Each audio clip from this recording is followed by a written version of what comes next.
भारत में मुस्लिम सत्ता की स्थापना हिंदू समाज के राजाओं को हराकर हुई थी। लेकिन दोस्तों, क्या आप जानते हैं कि हिंदू समाज की हार कुछ कारणों से ही नहीं हुई थी। उनमें से प्रमुख कारण था सामाजिक दोष, यानी हिंदू समाज के समाज में दोष। नमस्कार दोस्तों, मैं कैलाश कुमार। आज हम हिंदू समाज के सामाजिक दोष के बारे में सटीक विश्लेषण करेंगे। भारत के 12वीं सदी में मुस्लिम सत्ता की स्थापना हो जाती है और हिंदू समाज के लोगों का दबदबा दिल्ली की राजगद्दी से हट जाता है। तो आइए दोस्तों, जानते हैं 12वीं सदी में हिंदुओं के सामाजिक दोष के बारे में जानते हैं। हिंदू समाज में जात पात, छुआछूत, ऊंच नीच आदि बुराइयां अपने सरमोत्कर्ष पर थी।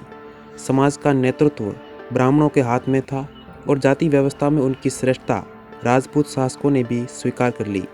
ब्राह्मणों ने प्रत्युत्तर में राजपूतों को क्षत्रिय मानकर उनके शासन को धार्मिक मान्यता प्रदान कर दी।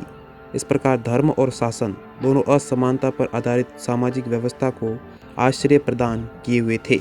इस सामाजिक व्यवस्था में पेशेवर और निम्न जातियों का जीवन बहुत ही दयनीय हो गया था।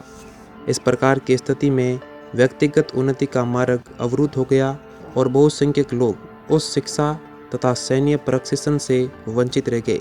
परिणाम स्वरूप देश की सुरक्षा का भार अल्पसंख्यक राजपूत वर्ग पर आ पड़ा और सुरक्षा की दूसरी पंक्ति का निर्माण नहीं हो सका। इतना ही नहीं, अपितु सामान्य जनता में राजवंशों के उत्थान एवं पतन के प्रति कोई विशेष रुचि नहीं थी।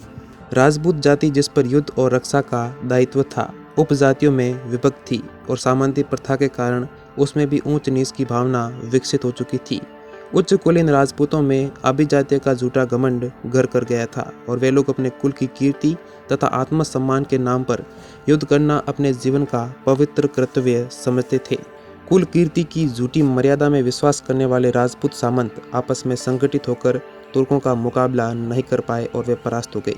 शासकों में व्याप्त बहुविवाह प्रथा तथा उससे उत्पन्न उत्तराधिकारी समस्या एवं आपसी युद्धों ने राजपूतों की सैनिक शक्ति को काफी निर्बल बना दिया। शासकों और सामंतों में दिन प्रतिदिन बढ़ती भोग विलासिता तथा अफीम के सेवन की आदत ने भी उनकी शूरवीरता को कुंठित कर दिया।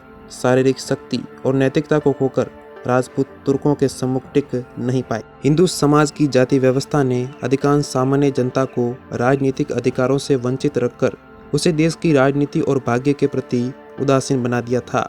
राजपूत नरेशों द्वारा लड़े जाने वाले आपसी युद्धों में सामान्य जनता को किसी प्रकार का लाभ नहीं मिलता था, परंतु इन युद्धों का भार उसे ही वहन करना पड़ता था। शासकों और सामंतों की शान शौकत का भार भी उसे ही उठाना पड़ता था। इसलिए सामान्य जन के मन में अपने राजाओं तथा सामंतों के भाग्य के प्रति किसी प्रकार की सहानुभूति नहीं थी। हिंदू समाज के सामाजिक दोषों का फायदा अरब के तुर्की शासकों ने भरपूर उठाया और उन्होंने भारत पर अधिकार कर लिया। तो दोस्तों, अभी के लिए इतना ही। ऐतिहासिक और राजनीतिक कहानियों के लिए आप हमारे चैनल को सब्सक्राइब कर सकते हैं।